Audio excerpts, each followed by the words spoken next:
So the talk you're about to see today is all about televisions. And if there's a couple things that we know for sure about the television industry, it has spawned an unlimited list of acronyms.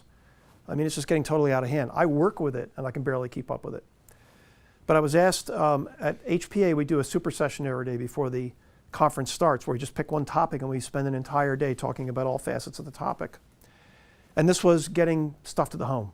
You know, we can do whatever we want in this room, any production facility, any movie studio, but what does it look like when it gets to the consumer's home? What are consumers watching on? What are the choices that consumers have? How do you make sense of all the gobbledygook that, you know, pertains to television? As you all know, television prices are falling incredibly fast. They're almost obsolete the minute you buy them, and as Tom just found out, it's very hard to get rid of them. So Best Buy doesn't even want to recycle them anymore. So, you know, we've seen some amazing advances in the last few years, so I'm going to try to cover all of that, but I thought I'd start with a little retro. I've been scanning a lot of pictures taken by my parents who had a little twin lens reflex box camera in the 50s and shot tons of black and white color photos of us kids growing up, which not many kids have from 60-something years ago. They were going through film like cigarettes. It was amazing. It took me, when I got done, I had scanned 1,200 negatives. So we'll kick things off with a little retro look to where we are and where we are now. Whoops.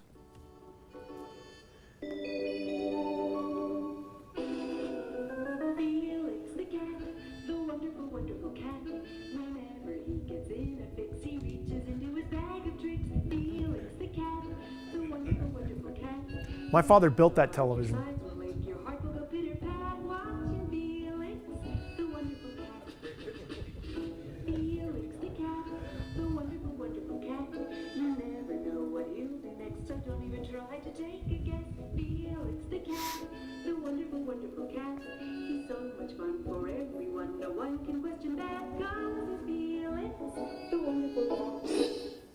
So that was what passed for exciting entertainment back in 1959. I'm almost embarrassed to say.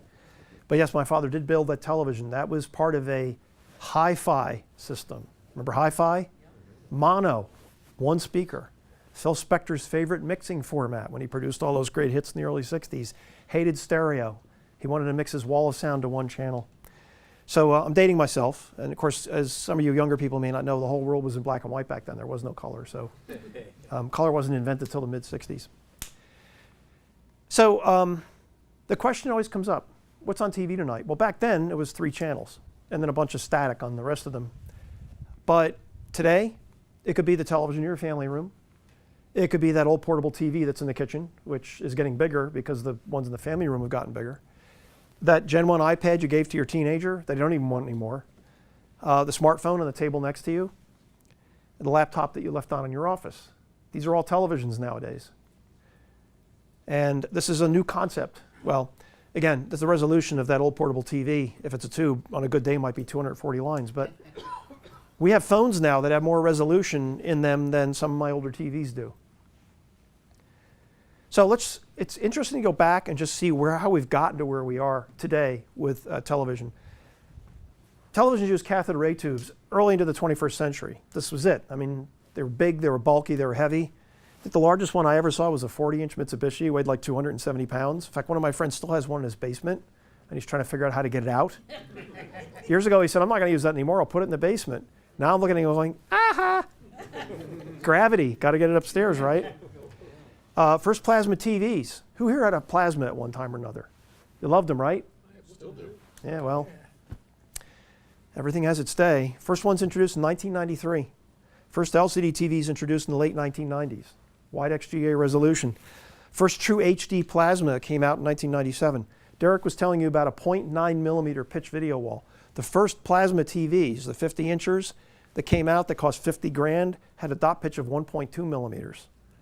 So this is now finer than a 50-inch plasma from 20 years ago. First 1080p plasmas appeared around 2005, very expensive. First 1080p LCD TVs, not long after that, they popped up. First Ultra HD TVs that came in this country, 2012. This is not even 5 years ago, 4.5 years ago. They all used the 84-inch LG display panel, and they all cost like 20 grand. And if you were reading the circulars, you'll know that right before the Super Bowl, LG had a 55-inch Ultra HD smart TV for $499.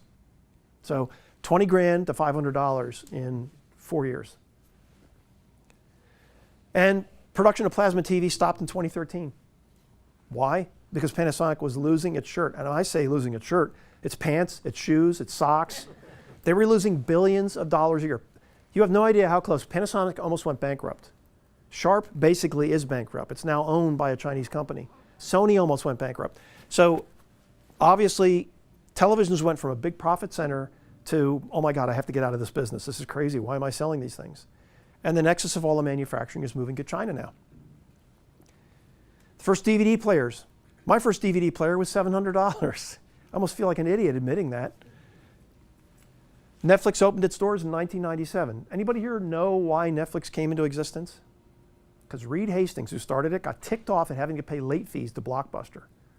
So what he did was he started a company where his guys ran around and they bought boxes of DVDs when they were released. They ordered them by the crate, and then they started this DVD by mail service. And there were some stores that actually wouldn't even let them buy stuff, like the distributors were trying to close them out. Then they started streaming as almost a joke in 2007. Now they have something like 60 or 70 million customers worldwide. They are the biggest media company in the world. First scheduled HD TV broadcast in 1998 using a 1080i format, or as we used to call it, regressive scan. First Super Bowl broadcast in 2000, and I know because I had a Super Bowl party in 2000 to show my neighbors using a 30-inch Princeton TV that weighed about 170 pounds, a tube TV, and a projector in my basement. And I did it for 10 years. And the last year I did it, I had 14 screens in and around the house and outside, and I had 70 people in the house. And by 2010, you could buy an HD TV for less than $1,000. So there was no point in having the party anymore. HDMI 1.0, announced in 2002. Why do they call it HDMI? All the other four-letter words were taken. That's an AV systems contractor joke, sorry. The first iPhone, introduced in 2007, 10 years old. Blu-ray won the HD disc format war over HD DVD. Remember HD DVD? I still have an HD DVD player, and I have about 20 discs I've never watched with it. That's now a Chinese HD format called China Blue, because they don't want to use Blu-ray. First tablet was introduced in 2010, 7 years ago. The first tablet came to market. So this is the result of all of this. Acronyms: HDMI, RGB, HDCP, SPVA, UHD, WOLED, WTF. That should be on there. WCG, SPVA, QLEDs, HDR, WLED. It sounds like a TV station.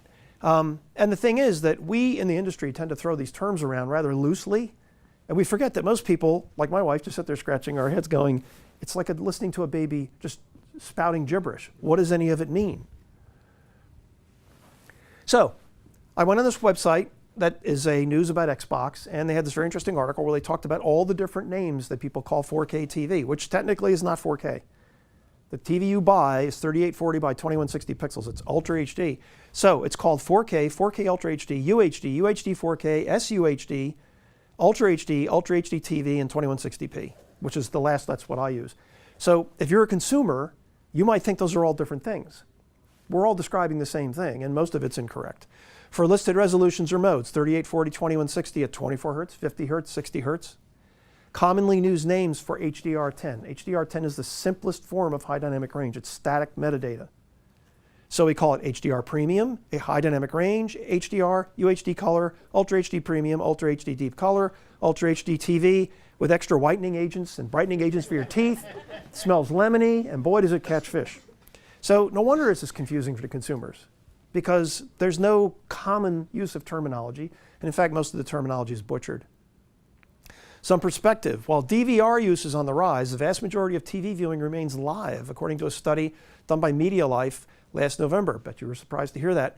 The research was done by TiVo, who now is owned by, can't think of the name of the company, Rovi, the EPG company. So they own TiVo now. They found that 80% of all broadcast TV viewing was still taking place live. People were not DVRing things. 18% were shows time shifted up to 3 days, final 2% programs time shifted in 4 to 7 days. On cable, the live viewership number was 91%. 9% watched DVR shows, 1% watched 4 to 7 day playback. If you're looking only at prime time, DVR shows rise, broadcast up to 74%, cable rising to 88%. So, do we really need DVRs? I mean, we're getting to the point now where we can serve all this stuff off a cloud. Why do you need to record anything anymore? You just pick up Derek's magic remote and say, what was that show I wanted to watch last week, and when is it on? At which point the box just blows up. But how many of you have done, come on, admit it, how many of you have done that? What was that show with that actor in it? You know, that young guy that was in that movie? That was on last week, right? I want to watch that. What was that show again? So. But the more things change, the more they remain the same. Young adult millennials. They are 43% of the US cordless video market. They are the largest demographic right now. They passed us baby boomers a while ago.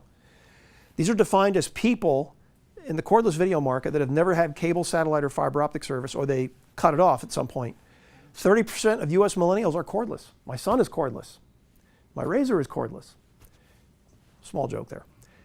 In comparison, just 16% of baby boomers are cordless. We're not quite as comfortable with that concept, and we might actually, it might be a little bit more affordable to buy cable for us. Millennials are 44% more likely to be cord-free than the average US consumer. They don't make much use of media channels other than the internet. They're heavy streamers and heavy binge viewers. Who here has ever binge viewed? Yeah, people didn't want to admit it. Now it's like a badge of honor, you know. My daughter the other day, my daughter works at Whole Foods as a cook, and she works weird shifts. Sometimes she has to go in really early in the morning. And I say early, she's at work at like 6:30, and they open up. She works up at Plymouth Meeting. She was over visiting one day, and she had like bags under her eyes. And she goes, oh, I binge watched an entire season of Girls. I'm so sorry I did it. I couldn't stop. It was like a drug, you know. You just, oh my God, I have to see what happens. Do they break up? Does she get the job? Does he get hit by the car? And the next thing you know, it's like, oh, it's 3 o'clock in the morning. I have to be at work at 6. This shows you how the technology has evolved over time. So in 2013, CRTs were 3.1% of the market, 1.4% 2014, 0.5% 2015. There's apparently some people that are really reluctant to let go of their CRT TVs. LCD went from 92.3% to 99%. I do not have the 2016 numbers yet from IHS. Plasma went from 4.5% to nothing, and OLEDs are 0.5%. It's a very, very new technology. And other than Tom, I don't know who else. Anybody here have an OLED television? Besides Tom? Yeah. It's expensive, and it's new. So apparently there's still a market. I'm not joking. There's still a market in India and some parts of Asia for CRT TVs. They're still buying them. So news travels very slowly over there. And as far as who's running a show, well, in terms of 4K TVs, 48 inches or larger, Samsung, no surprise, is the king of the hill. They've got 33% of the market. Vizio is number 2 at 17.9%. LG, number 3, a reliable number 3 at 15.5%. Sony at 8.6%. And 2 companies you might not have heard of before, TCL and Hisense. Anybody here have a TCL or Hisense TV? How do you like them? The Hisense, I got one. Yep. Hisense is actually they've made tremendous strides in manufacturing quality. They sponsor a NASCAR team. That's very important if you want to raise your visibility in this country. So there is a NASCAR team sponsored by Hisense. And these are both mainland China companies. Now TCL, Samsung, and TCL stands for the Creative Life, and then there's a Chinese translation which I couldn't even pronounce. But Samsung, LG, and TCL are the only 3 companies in the world that are totally vertically integrated. They can take raw materials, manufacture the actual panels that go in a TV, and finish it. The other guys on this list, like Vizio, Sony, Hisense, they buy panels on the open market. So typically, when you're buying panels in a TV, you shop around. You go for the best deals. So you may go to Samsung or LG Display, or you might go to BOE, or you might go to TCL, or you might go to TPV, or one of the umpteen million companies in China. And this is why the television prices have dropped so much, and why it's just very tough to make any money in this business unless you're a Chinese company, because it's ultra competitive. You can buy a 50-inch 1080p set now for $299. It's ridiculous how cheap they've become. So this chart shows you the relative size and market clout of all these companies. You will see some brands on there, Hitachi, JVC, RCA. They actually do not make TVs anymore. These are brand names that are licensed to trading companies in Asia. So there is a Korean trading company that is selling JVC. Technicolor owns the right to the RCA name, and they license it out. Haier makes a really good wine refrigerator. I have one, but they're selling TVs. Insignia is LG, is Best Buy's house brand. Sharp is now owned by Hanhai Precision Industries. They are the people that own Foxconn that make all the Apple gadgets. So they now own the majority of Sharp. Philips is Funai Electronics. Who else is on there? Vizio doesn't build anything. They just shop around and buy, and then Hitachi, same thing. Hitachi was smart. They got out of the TV business a number of years ago when they saw there was no money in it. And then somebody approached them and said, can we use your name? So it's easy cash. But basically, Samsung, Sony, TCL, Hisense, LG, those are the kingmakers, and Vizio in certain screen sizes. So the overwhelming number of TVs sold today use LCDs. That shouldn't be a surprise to anybody, along with tablets and smartphones. There are some exceptions. LG, their large TVs are all OLEDs, although they still make LCDs. And Sony now just came out with a line of OLED TVs, a very high-end line. They're using the LG panels. The OLED panels that are in televisions are all coming out of one factory in Paju, Korea. They're all made by LG Display. And Samsung smartphones, if you have a Galaxy smartphone and a Samsung tablet, that's an OLED screen in there. The LCD panels are commodities, and most of them are made in China. And I mentioned before, these three guys make 100% of the TV's components. So they would be considered tier one companies because they actually are selling their own stuff. Sony does video engineering on the panels that they buy. They build everything else around it and put the panel in it. So they're sort of a tier one company. And Hisense is sort of a tier one company too, just because of their market share. But then you drop down to companies like Vizio and all that, they're near tier two. And then there's some tier three brands, and those are usually the ones that you buy in Walmart or Target or Kmart. And they're like 24-inch TVs for $79 or something. So everybody else is shopping around. And that means that replacing components and repairing TVs becomes difficult if you keep it for more than a few years. And frankly, if you've had it more than a few years, it's not worth anything anyway, so it's not worth fixing. And there's not really much difference between most of these LCD models, just got the price. So if you've noticed, H.H. Gregg is bankrupt, and they are closing all their stores in Pennsylvania, Maryland, Delaware, and New Jersey, and they're having these fire sales. And I've bought 2 Vizio TVs from them that were demo units, one for my church, one for my office, got a really good price on it. And they were dirt cheap, but in terms of quality, they're not really any worse or better than the LG or the comparable Samsung models. It's just they were cheaper. So what this is doing is getting people to say, when I buy my new television, I want it to be bigger because now my dollar buys more screen size. So in the past, a 42-inch TV was a big TV. Now the 42-inch TV, who wants that? Put that in the guest room. So here's the current king of the hill. This is a Samsung 85-inch 8K TV. They're actually broadcasting 8K in Japan, and HK's been doing it since 2012. They've covered all the Olympics. 7680 by 4320 pixels, that is 16 times the resolution of a 1080p set. And this is using quantum dot technology. I'll get into what that is in a moment. So here are some of the benchmarks. We've seen LCD TVs as big as 120 inches. Vizio showed one again this year. That's basically in some houses in New York City, in some apartments, that would be an entire wall, would just be that television. And actually, when they try to demo these things in suites in Vegas, they can't get them in the elevators because they're too large. So for some hotel installations, they'd probably have to take them in by helicopter. They're moving away from full HD to UHD. This is really important. Because the price of panels has dropped so much because the Chinese have gotten into the market, the cost of a finished 1080p panel in a given size, let's say 55 inches, is basically equal to the cost of a finished 4K 55-inch panel. So what happens? The manufacturer says, we're getting out of the 1080p business. That becomes a low-end TV that we sell through discount store chains. So they're all migrating to UHD. What that means to you is, if you go out to buy a new television, like say at Christmas time, and you buy a large one, say 55 inches or larger, you might find your only choice is 4K. You're stuck with it, that's it. You don't have a 1080p option, unless you go to Kmart or Walmart. But if you go to Best Buy or you buy from Amazon or something, this is what you're gonna find. The price of finished UHD TVs has dropped as low as $9 an inch. That's mind-boggling. That was that $4.99 set I found right before the Super Bowl, which, by the way, is the best time to buy a TV. It's not Black Friday, and it's not Christmas. It's the 2 weeks before the Super Bowl. If you leave here remembering nothing else but that, I will have accomplished my job.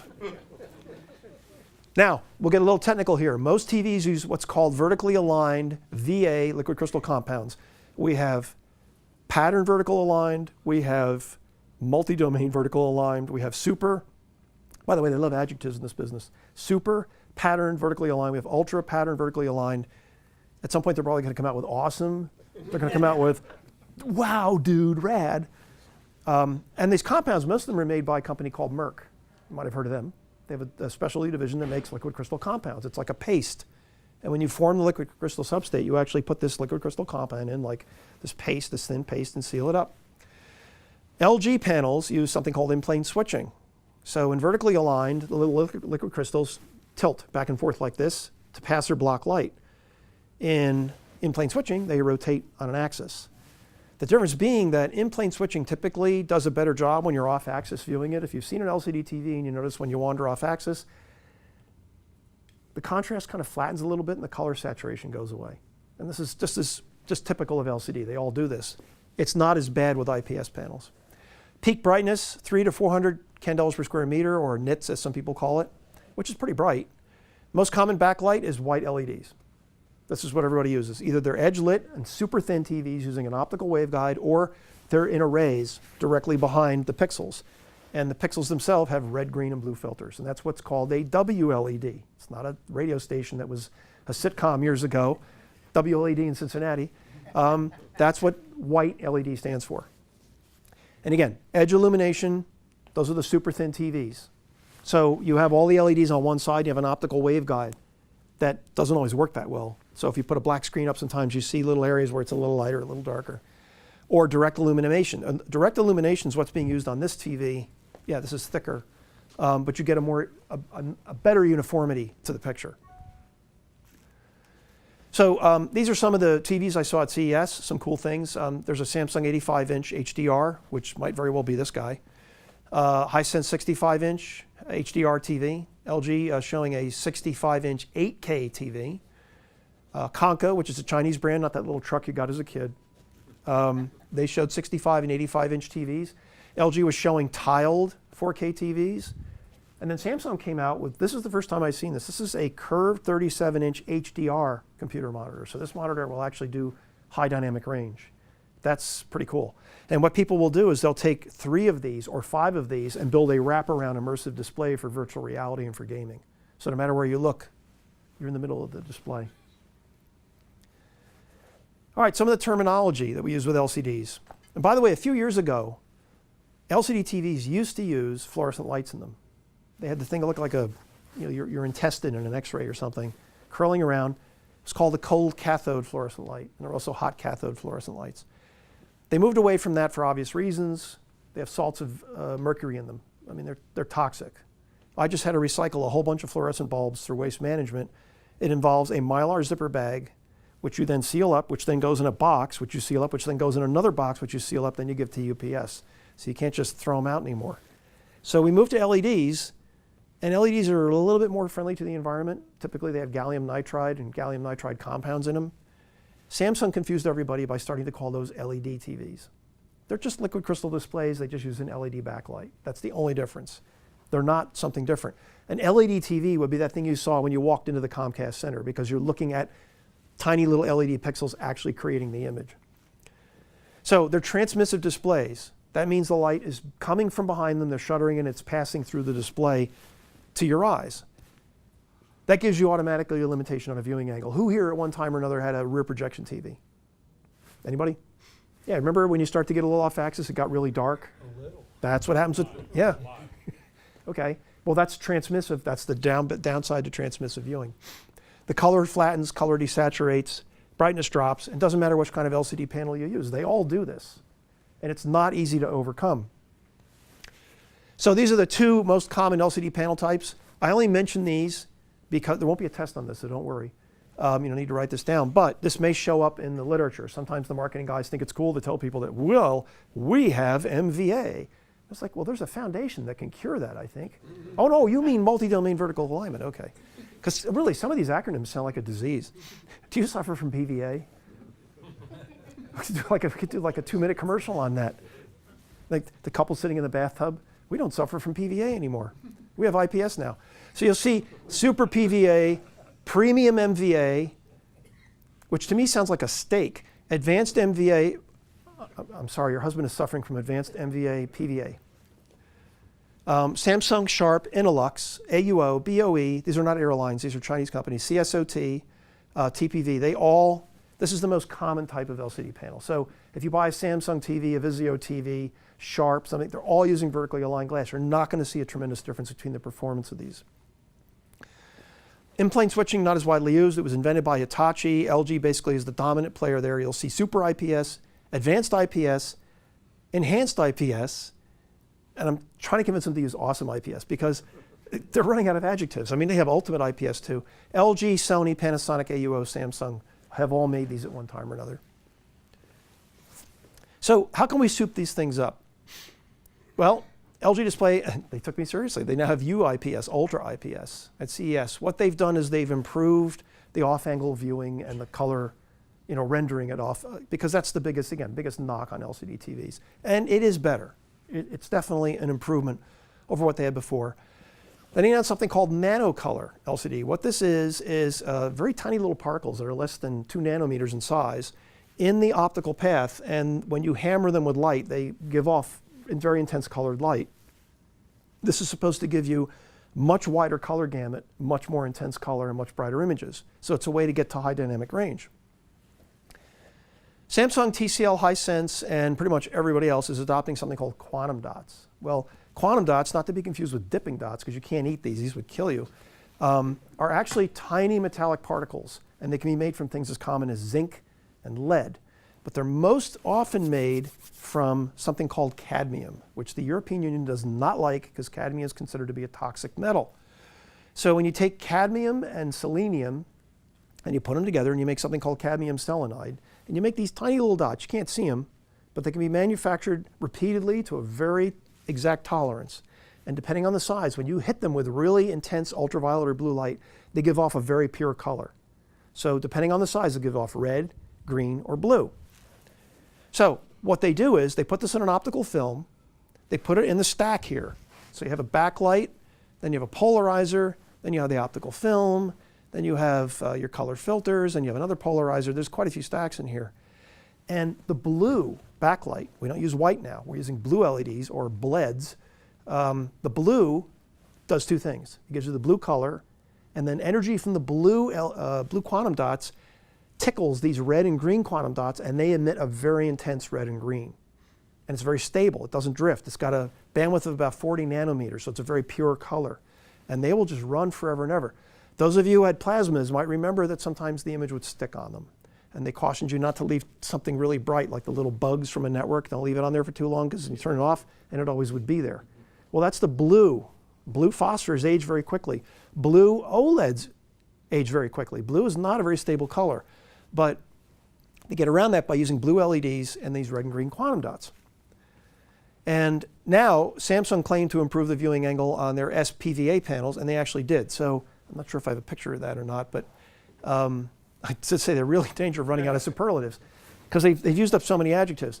So this is a little show and tell that I brought with me, thanks to NanoSys, my little Mr. Wizard kit here. I'm going to show you something very cool. NanoSys is a company in Silicon Valley, not far from Dolby. They make quantum dots, and they are the world's largest manufacturer of quantum dots at the moment, despite all the other guys that are trying to do it. So what this looks like to the average person is just 2 vials of colored liquid. As you can see, I need almost an assistant from the audience. It just looks like water in there, right? Yes, It has no color. that is correct. Okay, you verified it has no color, nothing up my sleeve. I do not know you, we've never met before. What I'm going to do here is these are black light emitters. So I'm going to push these buttons and you're going to see one of these turn red, you're going to see one turn green. So prepare to be amazed. There we go. So that is ultraviolet light, and what it's doing is, and I'll pass this around so you can play with it, but you better give it back to me. As Steve Martin said when I saw him in concert last year, he says, if you take one thing away from tonight, I'll have you arrested. So, and then when I push this one, red. See? Isn't that cool? So I'll pass this around so you can ignore me and play with this, which is what show and tell generally results in. But those are quantum dots. So what they do is, they're not in liquid suspension in your television, they're just actually on an optical film. And that film is, it just looks like when I first saw it, I thought this is an old yellowed piece of plastic and I was going to throw it away. No, that's the optical film. It's very thin. It's like a sheet of paper. Why does the green side say Samsung and the red side say NanoSys? Because this was at a demo that Samsung did, I think it was last year, to show off their quantum dot TVs. So this technology with an LCD now allows you to push the brightness from, say, 300 or 400, which is really bright, to almost 2,000 nits, which is, oh my gosh, bright. And the reason you need that for HDR is that when you're showing HDR images, the bulk of the intense light is things like specular highlights. So think of whenever you've been sitting on a dock. Those of you who've never been on a dock, it can be a lot of fun unless somebody splashes you. But if the sun is over here and they're hitting the water and the water's moving around, you get these really intense hits of light off of it. Those are specular highlights. So diffuse white, like you'd see on that screen, that won't be 2,000 nits. That TV would melt. But if we're showing video like fireworks or highlights, or you're inside a restaurant and it's really bright outside, but you can still see the detail inside, that's high dynamic range. It's almost standard dynamic range with a camera would be 9 to 11 stops. This would be more on the order of about 20 to 22 stops of light. And considering that your eye can easily perceive something close to 1,000,000 to 1 contrast ratio, although it's adaptive. I mean, as it looks around the room, the iris is opening and closing. But this is what we're trying to do. We're trying to get to about 1,000,000 to 1 contrast ratio. So there are the famous nanosys red and green quantum dots on a black light emitter. In the middle, we have the Ultra IPS. I can't wait for the awesome IPS demo. And it is actually better off-axis. Below that, we have a high-sense 4K quantum dots. So the Chinese are already manufacturing these TVs. Lower left, LG, that's their Nano Color demo. And on the right, to see if Samsung really was telling the truth about improving the viewing angle, on the top is a enhanced PVA panel, and on the bottom is the standard one. So you can, I think, see from my photography that the color saturation is a little bit better on the top than it is on the bottom. So we won't completely solve the off-axis viewing problem with liquid crystal displays, but we're getting closer. And plus, they're cheap, so after a while, who cares? I mean, who's going to sit and watch the TV at this angle anyway? So here's the quantum dot film, and that's how it looks in the stack. They emit stable, narrow wavelengths of light when stimulated by photons, and the size of the dot determines what the size of the color will be. So the larger the dot, the lower the wavelength. The smaller the dot, the higher the wavelength. We can add them as a film layer using blue LEDs, as I described, and the best color is cadmium selenide. But the European Union had something called the Restriction of Hazardous Substances Act of 2006, and they really don't want cadmium products. I mean, Philips immediately got a waiver because they're the largest lighting manufacturer in the world, and what do they make? Fluorescent lights, so they got a waiver. But Samsung uses something called indium phosphide. It doesn't give you quite the color saturation of cadmium selenide, but indium is considered to be a little bit more friendly to the environment than cadmium is. And to tell you the truth, the amount of cadmium that's in one of these TVs would probably fit in a AAA battery. It's a very small amount.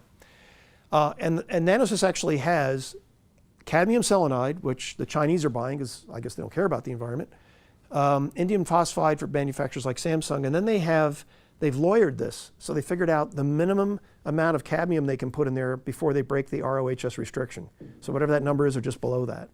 So they can legally bring that in, and that does boost the green and boost the red, so you get a little bit better performance out of it. So what's ahead for LCD? Higher resolution. You can buy a 5K panel now. LG manufactures a 5K, which actually Apple, if I'm not mistaken, was offering as an accessory for their workstations, although they had some problems with RF interference from it. I've seen 6K panels. 8K panels are being manufactured now. Dell just announced at CES they will have an 8K 31-inch computer monitor, which is called their UltraVision series or MegaVision or Awesome Vision or too far over the top vision. But yes, you'll be able to buy it. They don't have a price on it yet. We can make them in different aspect ratios. They don't have to be 16 by 9, and they don't have to be 4 by 3. Not that anybody uses that, but we can make them super wide. We can make them like CinemaScope, 2.3 to 1, 15 by 10. The Panasonic Toughbook tablet is 15 by 10. We can make them 16 by 10. So we can make LCD glass in any size you want with as many pixels as you want, and we can make it pretty cheaply. We are migrating to the quantum dot enhanced backlighting. I suspect by the end of this decade, this is going to be a standard feature on every television. They're going to start moving away from LEDs and move to quantum dots because they're actually pretty energy efficient. So a couple of years ago in the QD Vision booth, I saw a demonstration of a 55-inch OLED and a 55-inch white LED TV. And they were both hitting about 170 watts for whatever the image was on it. And they were doing the same thing with a quantum dot TV, and it was 113 watts. So they're green in terms of power. You'll get brighter panels, much improved contrast and viewing angle, and you won't have to pay an awful lot for it. And your friends will be impressed. Eventually, what's going to happen is we're going to phase out full HD panel production. This will become, basically throwaway panels. I can't tell you how soon that's going to happen, but I see that shift. It started 2 years ago. Not quite happening as fast as I thought it would, but it's accelerating. So when you buy your TV, it will just be 4K. The adoption of quantum dot technology for computer monitors, which was very surprised to see that, but if you've tried gaming or VR or something on one of these monitors with HDR, it's pretty spectacular. And then increased offerings of super wide LCD monitors. So again, that 37-inch you saw, imagine 3 of those or 5 of those in a semicircle, and you're doing gaming.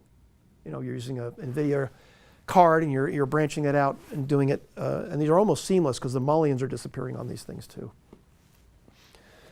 But we really are reaching the limits of what we can do to improve LCDs. Now, if I told you that this stuff today that you saw 10 years ago, you would think, oh, like, they'll never be able to make them look that good.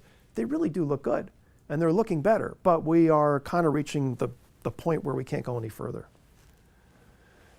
So now we talk about the challenger to the throne, the organic light emitting diode. The current OLED technology has its roots in a mistake made by 2 engineers at Kodak many years ago. They were trying to build an improved photocell. And they found when they created a semiconductor with an organic junction in it, and they ran current through it, it emitted light, white light, which was exactly the opposite of what they were trying to do. They wanted something that when it got hit with light would generate electricity. So, and by the way, they won a significant prize for doing this. So those of you who screw up on major stuff, you can be rewarded for this. So this technology, the active matrix white OLED, is the core of all the OLED displays that are used today. You can do red, green, and blue OLEDs. You can make OLEDs in orange, yellow, red, 2 shades of blue, white, green, and even magenta. They all age at different ratios. But for a television, when you buy an LG OLED, which some of you may, that's a white OLED, just like a white LED behind it, and then red, green, blue filters, and then an extra white pixel to improve the brightness and dynamic range. So this is their current champ. This is a 77-inch TV, and though it may not be that obvious from here, this actually is mounted on a piece of glass, which goes all the way out to here, and it's called the Wallpaper TV. So I know the 65-inch version is $8,000. I can't imagine what this is. But the cool thing about it is the TV just hangs on it. So it's like a picture. You just hang it over 2 hooks, put it down, then the magnets hold it in place on the bottom. So if any of you have a spouse, like my first one, who like to rearrange furniture in the rooms every couple of months, this is a godsend. You don't like a TV over here? Okay, let's hang it over here. Not a problem. But it's only 4 millimeters thick, or 6 millimeters thick, which is pretty amazing. So let's talk about the OLED terminology. We can make these in televisions as large as 77 inches. They have been shown in much bigger ones, but commercially, 77 is the biggest you can buy. All but one model of these they're all 4K. There are no 1080p OLEDs, and in fact, the 55-inch that LG had on the market, I think, is pretty much gone now. So any of the new ones you buy, all Ultra HD resolution. They are significantly more expensive than LCDs, about $36 a square inch. But time's on your side. So if you're patient like me, you just sit there and the salesman goes, oh, I can't stand it right. How about $25 a square inch? How about $20 a square inch? Keep going. Peak brightness lower than LCDs, about 800 candles per square meter for a very small area. For a full white screen, probably on the order of 200 to 300. You can burn up an OLED, it's possible. I mean, there are things built into it, current limiting built into it, but they're not capable of the intense light output that a quantum dot equipped LCD is. So, you think of a regular car and then a car with a turbocharger in it. So the LCDs with quantum dots have a turbocharger. This is just a regular car. They use something called Indium, Gallium, Zinc Oxide, IGZO. And for most people, this would mean absolutely nothing. It's just another acronym. But this is a revolutionary technology that Sharp was working on for almost 30 years. When you have an LCD TV or an OLED TV of any kind, you have all these little pixels. Well, something has to switch them on and off. It's a transistor. It's called a thin film transistor, or a TFT. And for years, they were all made the same way, using either amorphous silicon or something called low temperature polysilicon. So if we convert this from a full HD set to a 4K set, we've quadrupled the number of pixels on here, which means that they got a lot smaller, which means that it's going to be harder to pump light through here. And those little TFTs sit right on each pixel, and they're semi-transparent. So we have to find a way to make them smaller. And we'd also like to find a way to make them switch faster, because now we have more pixels and we want to do live video with it, fast refresh. And we'd also like it when they're off, if they really are off. Because those of you know that have LCD TVs, sometimes when they go to black, they're not really black, it's a low gray. So IGZO actually does all these things.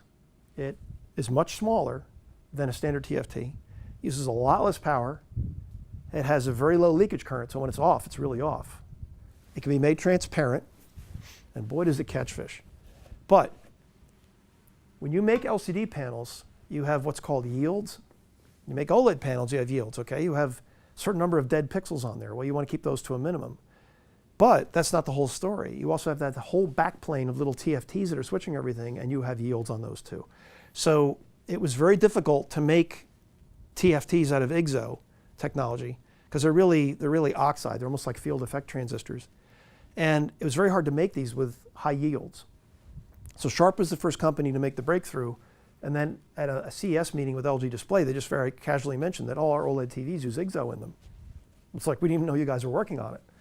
So that's important to you, because if you think about it, 4 times the number of pixels, it's going to use more electricity, or your bill's going to go up. So these things are helping to keep power consumption down, as will the quantum dots in the LCD TVs.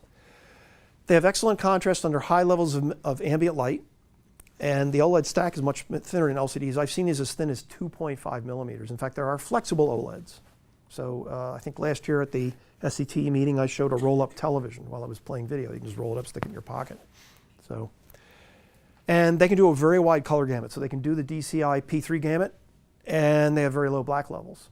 So although they're not as bright as an LCD, they qualify as an HDR display because they come out of black, and the black can be 0.0005 nits, which most test equipment won't even measure. You have to have very expensive test equipment to measure that. And maybe they only go as high as 500 nits, but that's over 22 stops of light, so it's an HDR display. You know, the guys at Samsung and all will say, well, it isn't really because it can't do 2,000 nits. Yes, great, I know. I can't get a tan while I'm watching television. But on the other hand, when you look at an OLED, you're blown away by how deep the blacks are and all the shadow detail you see. And then when you see specular highlights, it's like being in a really, really high-end movie theater. And it's kind of like, you know, once you go to OLED, you don't want to go back to anything else. So they're emissive displays. You're looking at the source of light. It's not passing through anything to get to you. It's basically going through a color filter, but it's coming directly to your eyes. So it has a very wide viewing angle. It can be manufactured using 2 methods, white OLEDs, as I mentioned earlier, or WOLEDs, and then red, green, and blue. There have been several missteps trying to build red, green, and blue LED TVs because the blue ages faster than everything else. Back in 2013, LG and Samsung both came out with curved 55-inch OLED TVs. And unbeknownst to Samsung, I snuck up to the screen and put my camera right up to put it in macro mode and took some pictures of the pixel structure. I figured, okay, how are they going to get around this? Well, they had a red pixel and they had a green pixel. Then they had 2 blue pixels that were double the size of the red and green pixel. So they were twice the size, and there were 2 of them, so they could run at half the power. That's how they were going to solve the problem with differential aging in the blue. That product lasted about 6 months, and they took it off the market because of manufacturing yields. So they must have still had an issue with it. And by the way, we all know what the advantage of a curved display is, right? It's curved. So all the OLED TV panels are made by LG Display. Samsung is making red, green, blue OLEDs in Galaxy tablets and smartphones. Why concentrate on that market? Well, because people get rid of these things every 2 years. So if the blue starts to age after maybe 5,000 hours of use, who's going to notice? We can build these on transparent and reflective surfaces. I've seen OLEDs, you can see right through them. So you can put solid objects behind them and you can superimpose video on it. Also reflective. Very handy if you're falling out of favor with a mob and you're watching TV one night and you want to see if anybody's in the back window trying to pick you off. So, and you can use them as mirrors too. So virtual makeup mirrors is a very cool application. The colors age at different rates. Dark blue half-life is still about 5,000 hours. We've been stuck there for quite a few years. Red and green last a lot longer. So there's LG 77-inch wall at CES, very impressive. Skyworth, never heard of them. Chinese company, pretty big in China. Nobody else knows who they are. Entire wall built out of OLEDs. Panasonic had a 65-inch OLED TV with an LG panel And they still sell it in Canada, and they still sell it in Europe, but they don't sell it in the US. But they're still trying to sell you a Blu-ray player in the US without the television. So we don't really know why that is. On the bottom, Samsung smartwatches. These are very cool. They have OLED screens, so if you get tired of looking at the face, like you're tired of looking at Mickey Mouse, you can save a macro and go to like a chronograph face, like something a pilot would use. Or you can just go to a very minimalist Art Deco face. So you can actually store all of these in memory using an OLED. On the upper right, there is a company called Copen in Massachusetts. That is a 2K by 2K near-to-eye display about the size of a quarter for virtual reality and for actually augmented reality.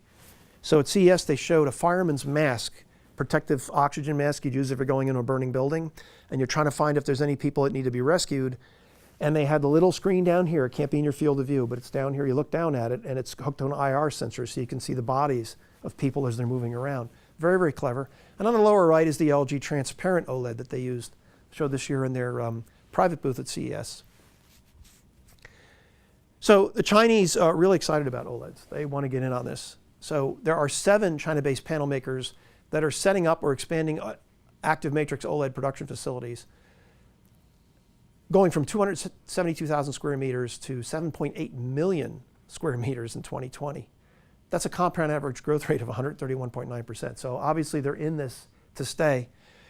Samsung Display and LG Display, the 2 largest manufacturers of OLEDs in the world, have almost 5 million square meters of OLED production. So they got a ways to go before they catch them. However, LG sells to all major Chinese TV brands, all 6 of them sell OLED TVs, and they buy the panels from LG. So a lot of money going into this. And it'll be interesting to see how it all plays out. How these things hold up against LCD. Does LCD go away? Do we move to OLEDs? There's also a form of quantum dot where the quantum dot itself actually becomes an emitter. So the dot and the LED that's stimulated are all one package, and you can build an emissive display out of it. And some people think that's going to be the next television. So it won't be LCD anymore. It'll be a super thin TV that's emissive pixels, but it's LEDs directly driving quantum dots. And in fact, at CES, Hisense said they have already done this. They've done prototype TVs, and they're working on this technology. So what's ahead for OLED? Well, super thin flexible displays for specialized markets. The world's largest market for displays is transportation and automotive. I mean, we're talking billions and billions. Anything that moves. Could be a subway, could be a plane, a truck, a boat. It could be your car. These things all have displays in them. And what do they all have in common?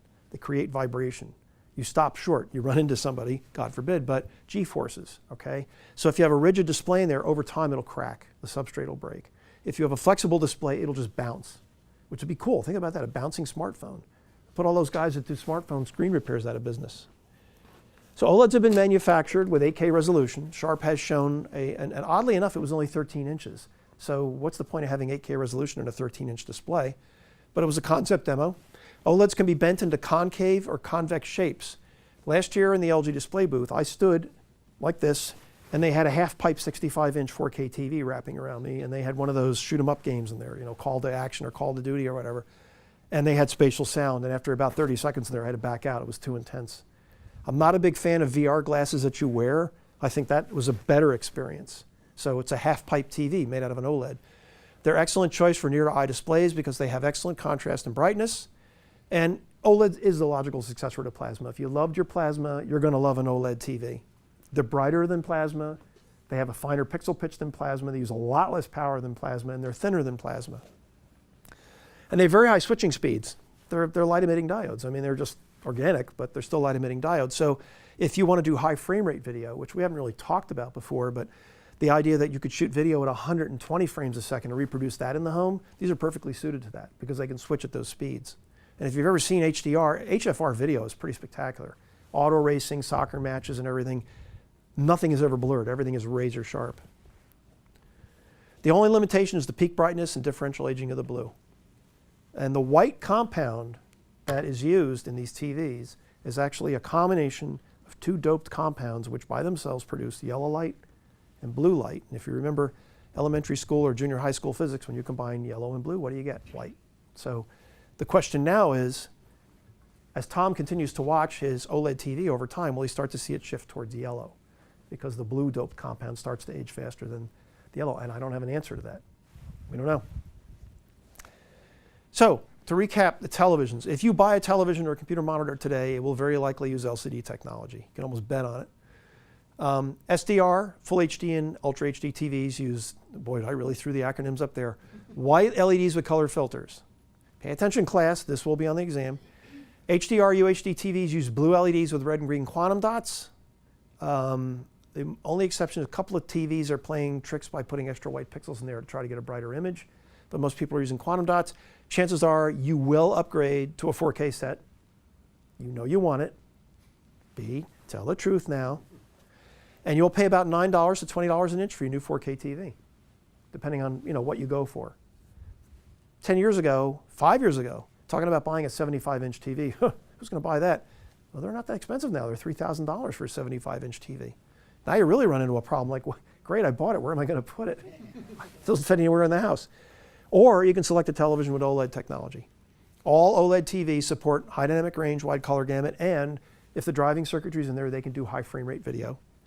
They use WOLEDs, not WLEDs, but white organic light emitting diodes with red, green, blue color filters and white pixels, but you're going to pay a lot more money for them. About $36 a square inch, or $36 an inch, probably more. That was the sale price. The one thing you should be thinking about right now is, wow, LEDs are taking over the world. I saw an LED screen when I came in downstairs. These TVs use LEDs for backlights. They use LEDs to form pixels. It's like LEDs really are taking over the world, whether they're organic or inorganic. So how do we connect all this stuff? Some cool things to know about the inputs. Well, the high definition multimedia interface, which is the most widely used interface for connecting things, on mobile devices, set-top boxes, your television. If you have a Samsung, Sony, or LG phone, you have MHL on it, which is mobile high definition link, which is HDMI. The first version, 2002. Most recent version, version 1.4 in 2008, supported 3D. Remember 3D, it's officially dead. Sony and Samsung and LG announced they're no longer going to support that feature. It's like Halley's Comet. It comes around every 20 years or so, and then we're impressed by it, and then we all get headaches and throw up, and then it goes away. Version 2 of HDMI introduced in 2013. That raised the clock rate and data rate, so the data rate's up to 18 gigabits a second, which is still not where it really needs to be to do 4K HDR 12-bit. Then they announced version 2.1 at CES, and they've raised the data rate to 48 gigabits a second, which is quite a leap over 18. And it's not like they just took a magic wand and said, bibbidi bobbidi boo, it's 48 gigabits a second. Well, that's optical fiber territory, so I'm not quite sure we're going to get to that speed really quickly. The mobile version is mobile high definition link. There was an enhanced version of it called Super MHL, which was shown a few years at CES and mysteriously disappeared this year because nobody wanted to support it. There's a royalty associated with every HDMI connection you put into something, paid to a company called Lattice Semiconductor. So that's a big cash cow for them. Now, what's more important though, it's compatible with USB Type-C. Anybody here who has a new Apple notebook or bought a phone in the last 6 months or something? Our XI5 power. Okay, yes, well, on the Apple notebook that I just saw recently, there are no display connections. It's all USB Type-C, which is going to be the connector in the future. 24 pins, reversible, self-configuring. It's an intelligent connector. And there's something called alternate mode. And in alternate mode, you can actually make USB work as a display connector. It's like that Saturday Night Live thing. It's a floor cleaner. It's a dessert topping. It's both. It's a display connector. It's a power connector. It's a serial data. It's all three. And boy, does it catch fish. There are full-size mini and micro versions, just like there are of the current one. And version 2.1 is going to be compatible with something called display stream compression. We talked about this earlier. There's actually a way now to compress the display pixels as they're traveling from your video card to your display. We can apply a light entropy-based compression to them to the ratio of about 3 to 1. And if you're starting to talk about doing deep color with 4K high frame rate, you're going to run into a speed limit issue through a physical copper interface. So this is really a very interesting technology. It was developed by the Video Electronic Standards Association, primarily for use with Displayport, but it will work with HDMI.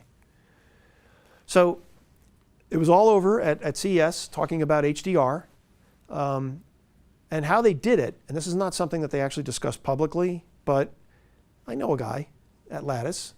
And he said, I have to tell you all this off the record because we haven't really talked a lot about this. He said, you can't quote me. I said, well, do you remember in All the President's Men, when they met with Hal Holbrook in the garage, he was Deep Throat. So how about I call you Deep Color? He said, okay, that works. So Deep Color told me that in the original HDMI, it used 3 lanes for red, green, and blue, and it had separate lane for the physical clock. Now the clock is embedded. So now there's 4 lanes available. So that bought you 25% more capacity. The physical layer speed has been, per lane has been doubled from 6 gigabits a second to 12 gigabits a second, which is not easy to do. And I'm not even 100% sure they've got this licked right away. The other thing is all interfaces, HDMI, DisplayPort, SDI, FireWire, any of these serial displays use what's called 8-bit words and 10-bit coding, 8-bit, 10-bit. That adds about 20% overhead. So that's 20% you can't use for anything else. That's typically where the clock runs and all that. So they switched to something called 16-bit word, 18-bit coding, which is really obscure. It's so obscure, I had to go on not Wikipedia, but I go on the internet and I found a paper written by a scientist at IBM explaining exactly how it works. What that does is that cuts the overhead to about 11% instead of 20%. So that buys you additional speed. So they got to 48 gigs, to recap, by going from 3 lanes to 4, doubling the physical layer speed, switching to this to reduce the overhead.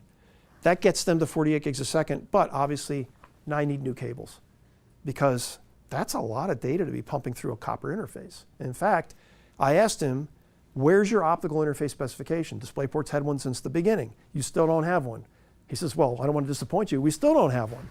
So, but the question is this really what's called transition minimized differential signaling? It's starting to look more like a packetized signal. Because with pure packets, you can embed the clock in a packet. It all travels together, and that's how DisplayPort works. So that's all I can tell you. At that point, Deep Color had to disappear quickly because some people were looking for him. I never saw him again. But so DisplayPort. Who has a computer with DisplayPort on it? Okay, it's a great interface. Unlike HDMI, which is a proprietary interface, DisplayPort is a consensus interface. There are 44 different companies that have intellectual property into DisplayPort. Okay. It's not popular with TV manufacturers. They seem to think there's this line they can't cross. When you mention DisplayPort, well, that's those guys with the computers. Why don't you put it on your television? Shh, that's the guy the computer guys use that. We don't use that. But you could. No, that's the computer guys. So it's very common on laptops, PC video cards. For a long time, it was the only thing you'd find on Apple computers was mini DisplayPort. Although I see now some of the laptops are supporting HDMI, which would probably kill Steve Jobs. I know he wasn't thrilled about that.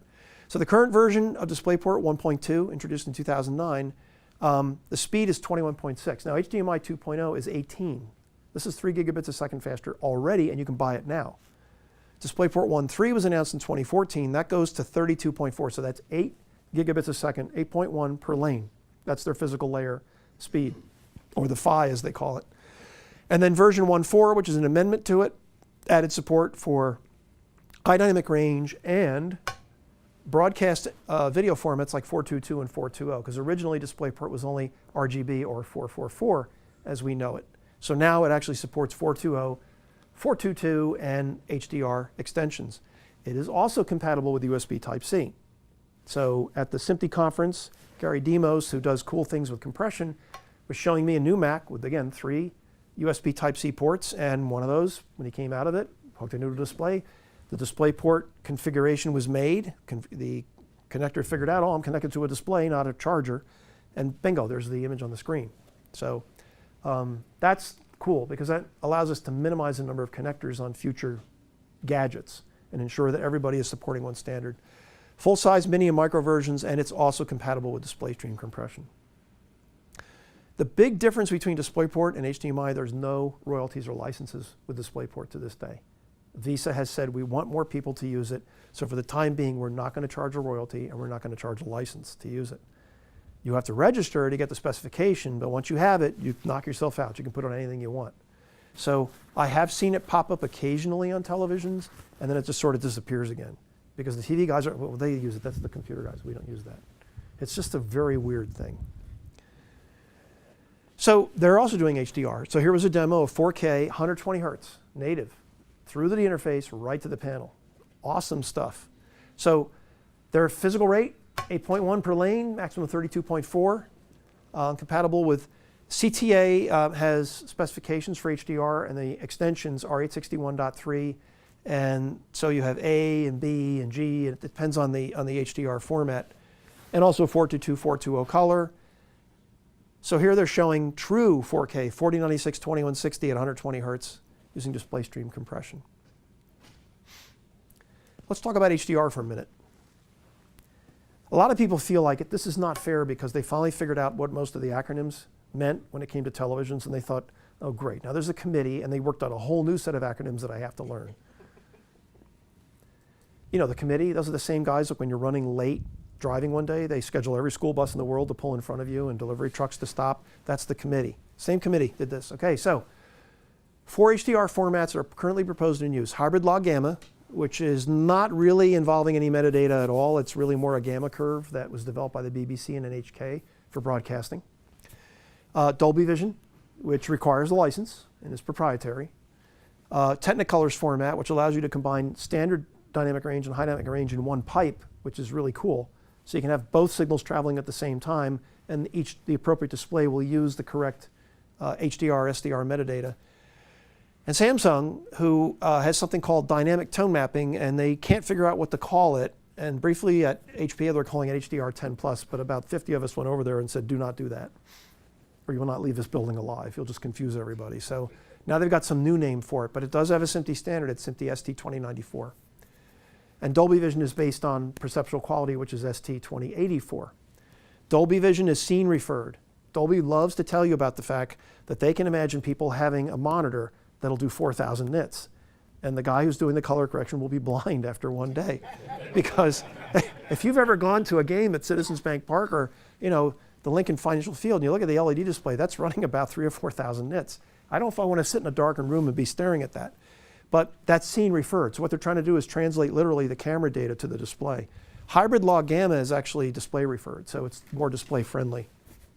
And it takes into account the fact that you might have an HDR display that can only hit 1,000 nits. It can't hit 4,000 nits. As a matter of fact, Dolby does sell a professional monitor based on their Malibu chassis that when you see this thing running, you can hear all the fans going inside of it, but it'll actually hit 4,000 nits peak brightness, just specular highlights. So the basic format is HDR10. That's static metadata. That's the simplest universal version of HDR. Dynamic metadata, which is basically what both Dolby Vision and Samsung are using, is they reallocate the bits scene by scene. So, for example, one scene they like to use is a guy working on a forge. And he's got a flame and he's hammering on something. And you can see a really intense flame. And you can see the coals burning. And you can see the red hot spike and all that. There's not a lot of shadow detail, but you can see it. But then as he moves out of that into a brighter area, well, then they change all the tone mapping because you don't have so many low values, but you got more high values. So that's kind of what Dolby is doing. They master at 12 bits, and then the format converts to 10 bits, whereas Samsung is, I think, mastering at 10, but just basically shifting the data around. And actually, a good name for the Samsung HDR format actually would be the one you want to use if you don't want to pay a licensing fee to Dolby, because that's basically why they're pushing it. So although most of the manufacturers have capitulated on this, LG, Sony, Vizio, and everybody else said they're going to support Dolby Vision, Samsung is still not supporting Dolby Vision, and that's primarily why. They think their system is just as good. Now, LG did make some news at CES by saying they will support 4 of these formats on their 2017 models, and you can probably guess why they don't support Samsung, because LG and Samsung are the Hatfields and McCoys of the television business, and they hate each other. Although I just found out lately that Samsung's been buying panels from LG because there's a shortage of panels. So it's like, I hate you, but I need your panels. So this never happened. We didn't talk. LG, Vizio, TCL, and Sony support Dolby Vision. Samsung supports dynamic tone mapping in HDR10. Basic TVs, Hisense and Haier had super cheap HDR TVs right before the Super Bowl in the $500 range, but they're supporting HDR10, that's it. They can't do anything else. So there's the announcement. So all 4 of these formats on an LG TV will be supported. Technicolor requires a license, really more of a transport format. HDR10 is standard. Dolby Vision is pretty awesome when you see it. I don't want to take anything away from it. It's a very impressive format. And then hybrid log gamma really would be something that would be for broadcast or for cable. So the way that works, there is no metadata. It's a modified gamma curve. If you have a standard dynamic range TV, it only reproduces from here to here the portion of the gamma curve that it can actually accommodate within its peak brightness to its lowest black level. But if it then goes on to an HDR TV, which is an expanded gamma, it will faithfully reproduce all the tonal values. So as you can imagine, above 100 nits, which would be, say, diffuse white on a normal TV, it really takes off. So it's doubling and then doubling again. So at 1,000 nits, it's basically 10 times the value of what you had at 100 nits. Ultra HD Blu-ray. Who has a Blu-ray player here? Who actually watches Blu-ray discs on it on a regular basis? Well, good for you. How many people use their Blu-ray player for streaming? Okay. This is an interesting format. The Blu-ray Disc Association and the Digital Entertainment Group, which is the industry association to promote it, have noted over the years that, you know, Blu-ray discs have had very, very quick sales, and they're doubling because DVD sales and rentals had fallen off the cliff. People don't rent DVDs anymore. People don't buy DVDs anymore. When they buy anything, it's probably going to be a Blu-ray disc. But even the DEG will admit, as a few years ago, streaming and digital downloads passed Blu-ray disc sales. So we now have a new format. We have Ultra HD Blu-rays. So we have it's basically a 4K Blu-ray format. The most recent announcement, according to the BDA, was that more than 100,000 players were sold in the US, which in a country with 300-something million people, it's not really all that much. And I know some people that probably bought 10 of them on their own. It's real video files. And currently you can get these from Samsung, Philips, Panasonic, and Sony. LG announced their player at CES. Panasonic has 2 new entry-level models. They still have a high-end model, but they don't have a TV to go with it. And historically, it's been tough to sell an accessory like that without a television. So they're reconsidering the OLED. What's weird about the new entry-level models, there's actually 4 of them. 2 of them have Wi-Fi and 2 don't. So our question 2 is, why? Who would buy a Blu-ray player without Wi-Fi in it nowadays? I mean, you pretty much need that. Not many people have access to a network connection. Oppo has a high-end player, the 203. Sony announced their player. They were trying to do everything through PlayStation Pro, but they finally realized that some people won't buy a PlayStation. So they have a player, and of course, the PlayStation Pro will support 4K streaming content. So will the Microsoft Xbox One. That will actually support UHD Blu-ray with HDR10. But the content is limited by the interface speed. I mentioned this earlier. 18 gigabits a second means that what you're watching has to be 3840, 2160. It can't be any faster than 3140, 2160, 8-bit, 60 hertz 420 color. That's it. You can't use 422, and you can't use 444. It has to be 420 because otherwise the clock rate's too fast for the interface. So HDMI 2.0 really is not fast enough to do 4K in all its flavors. 2.1 definitely is. 2.0 is not. Displayport is better because it can do 10-bit 444 60 hertz, and Displayport 1.3 is even better than that. So this is one of the reasons I think that HDMI announced this upgrade, which we probably won't see for a few years. It's going to take a while to get all the chipsets and everything in place because they realize they're at a significant speed limit disadvantage. So here's the Panasonic. Here's this wonderful TV, and this is just a gorgeous television. Why they don't sell it in the US, I don't know. We're trying to get them to reconsider. Here are the Blu-ray players. And there's the LG, which I was told later was a wooden box, just painted, but didn't have the actual thing. But yet that's, and HDMI 2.0 output for display and 1.4 for the audio, because these also support Dolby Vision and Dolby Atmos sound, and that requires a streaming rate of 1536 kilohertz or kilobits a second. And then features, the last thing we'll touch on. If you're going to buy one of these things, make sure it has at least 2 HDMI 2.0 inputs. I have a client at a company, I was up there visiting today, who bought a Samsung TV last year and bought a Samsung Blu-ray player, and then they wouldn't work together. Why is this? It's your Blu-ray player and your TV. And by the way, I went out and I bought a Philips Ultra HD Blu-ray player, and it works just fine with my Samsung TV. Well, as it turns out, that was an earlier model that did not have the most current version of HDCP, the copy protection in it. So when the Blu-ray player was connected to it, it saw that and said, oh, you know what? You don't have the right version of copy protection. I'm going to down-res everything at 1080p. So it fed a 1080p signal off the Blu-ray disc, and the TV said, oh, wow, 1080p, I'll scale that back up to 4K. So, yeah, so the solution to this was $300, basically. That's what Samsung told me, the upgrade module. They have this thing where they can sell you a module, you snap on the back of the TV, and it constantly upgrades. This actually was a little chassis that sat below it, has 4 HDMI 2.0 inputs with the right copy protection And it was like $300 something, and I said, you guys are nuts if you think this guy's gonna pay $300 for that. You're gonna give it to him for free. Otherwise, I'm gonna write a story about this on my webpage, about how your Blu-ray players don't work with your own televisions. It worked, he got it for free. Your HDMI 2.0 inputs must support HDCP 2.2. Why do they call it that? Well, because that was the only other 4-letter word that was remaining. High bandwidth digital copy protection, which by the way, this was hacked in 2013 already. That's even faster than the original version was hacked. Which, the old saying, even a suit of armor is no defense against a can opener. The latest iteration of this applies to premium content. Movies and TV shows mastered to Ultra HD, all will be encoded with 2.2. And by the way, anything you stream will also be inverted, because a few years ago, they expanded HDCP from display interfaces to things like USB and to streaming connections. So your TV needs to be able to support that internally. The old way it worked with version 1.2 and 1.3 is if you made a connection to the TV and there was a shaky key exchange or no key exchange, you just see the picture flash for a second, then you'd see this kind of like digitally created static. And it would repeat that every 1.5 to 2 seconds. Here, you have to have a valid connection within 20 milliseconds or nothing happens.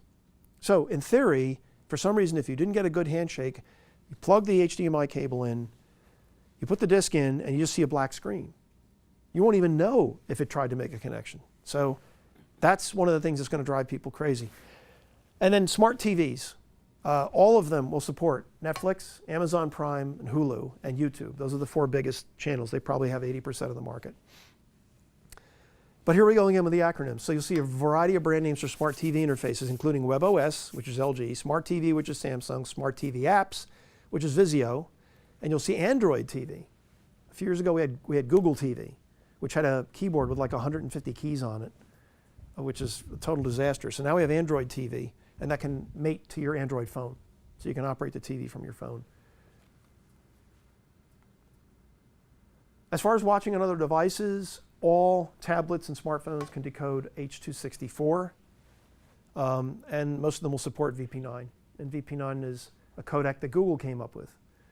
And one of my friends at Ericsson, they're big in the encoding business, said that VP9 basically infringes on just enough patents for H.265 so they don't get sued. So it works almost the same way. But if you have a phone, a recent phone, tablet, you're in good shape.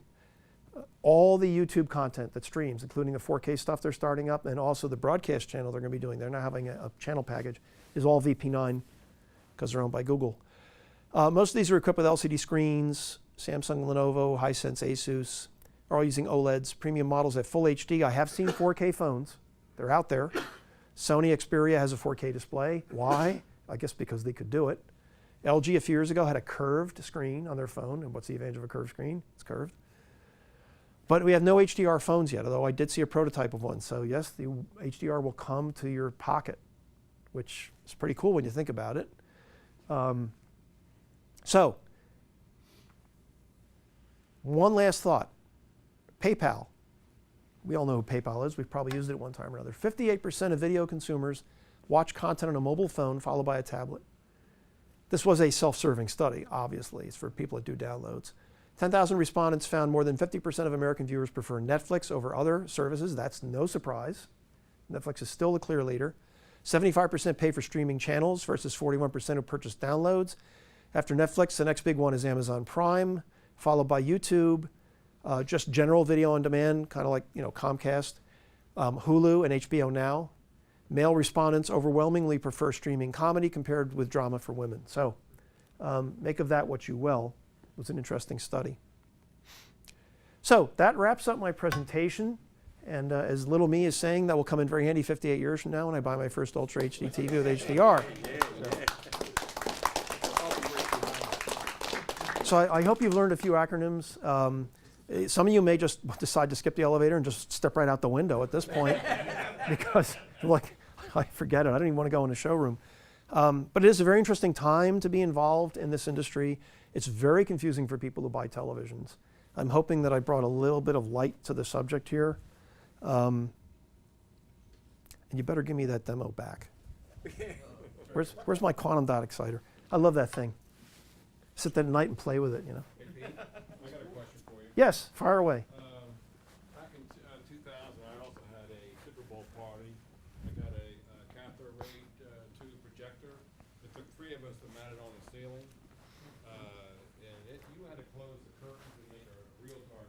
Yep. Today's projectors, I use a Stewart 1.3 gain screen, and you had to have that room dark.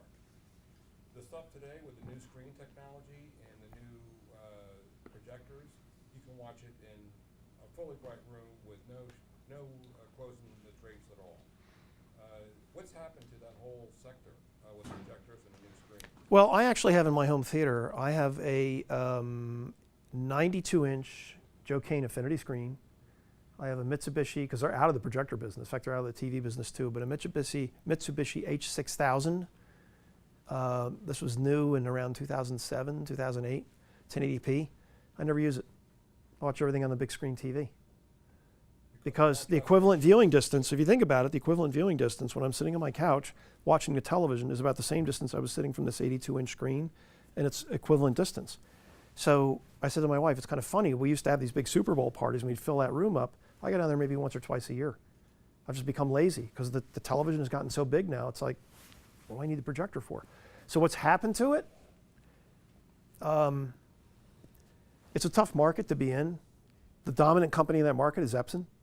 Epson probably sells more home theater projectors than anybody else. BenQ, a few other companies, Optima, they do pretty well with it. Sony has an exotic, they have a 4K projector, it's very expensive, like anything Sony comes out with. Samsung, LG, well, actually in my CES presentation, I don't have it here, but Sony, LG, and a few of the Chinese companies have a 100-inch ultra short throw, so the projector sits about a foot away from the screen and lights up a 100-inch screen. But you know, for the vast majority of people, 42 inches was a big TV 10 years ago. The median size now is hitting 55 inches. Now we're starting to see people buy 60s and 65s. So they're going to look at the projector and they're going to say, well, I don't even need to do that. That 65 inch is great. Or I'll buy a 75 or I'll buy a 70 because they're so cheap now. So it is hurting the projector business. There's no question about it. I mean, you don't hear a lot anymore about the elaborate home theaters that people build. You know, I remember I had a tube projector. Tell you what, hurt my back lifting that thing. That was a 7-inch tube. How big was yours? 9-inch. No, okay, that thing's a tank. 200-something pounds, right? The Vizio TV that I picked up was a 40-inch TV. I walked out of the store with it like this. It was like a piece of balsa wood. So, you know, all things being equal, the consumer will always go for the simplest solution. And if you have a big screen TV that's doing 4K and you have real good 4K content on it, and you didn't pay a lot for it, you can talk yourself blue in the face. They're not going to buy a projector. They don't see the value in it. It's like, what do I need it for? I can watch it in the daytime. I can watch it at night. I can watch it I don't have to do anything. I just sit down, turn it on, and there it is. With the OLED, I haven't watched the projector in a year. Yeah, I know. Listen, I have an Epson sitting on my floor. They sent me 2 years ago to watch the Final Four on. I never got around to it. It's still in the box, and they never asked for it back. I mean, at this point, it was probably a $1,500 projector. Vizio, I used to test Vizio TVs, and when I was done with it, I'd say, where do you want me to ship it back to? Oh, don't bother shipping it back. We'll give you a really good price on it. Somebody wants to buy it. The TV was so cheap, they didn't want to pay for the return shipping after a review. That was almost like saying, you know what, just throw it away. We don't want it back. Like if I asked Epson, do you want this projector back? They would say, no, just chuck it. I mean, which is weird. It's weird that the electronics prices have dropped that much. So projection still remains a niche thing, but these things in schools, applications like this, corporate applications, they're killing projectors. People are putting they're ripping projectors out and putting these big screens in. Some of them are putting 2 of them in. Like in a financial institution to do data and video conferencing. They leave the shades up, they leave the lights on, they don't have to worry about, it's actually cheaper. Sharp had an 80-inch 2K set a number of years ago. They sold bucket loads of those things into institutions to replace projectors. They couldn't replace the projectors fast enough. So yeah, and they're cheap. And then you know what, you have them for a few years and they burn out, just buy another one, just throw it away and get another one. So, any other questions? All right, now you guys you're all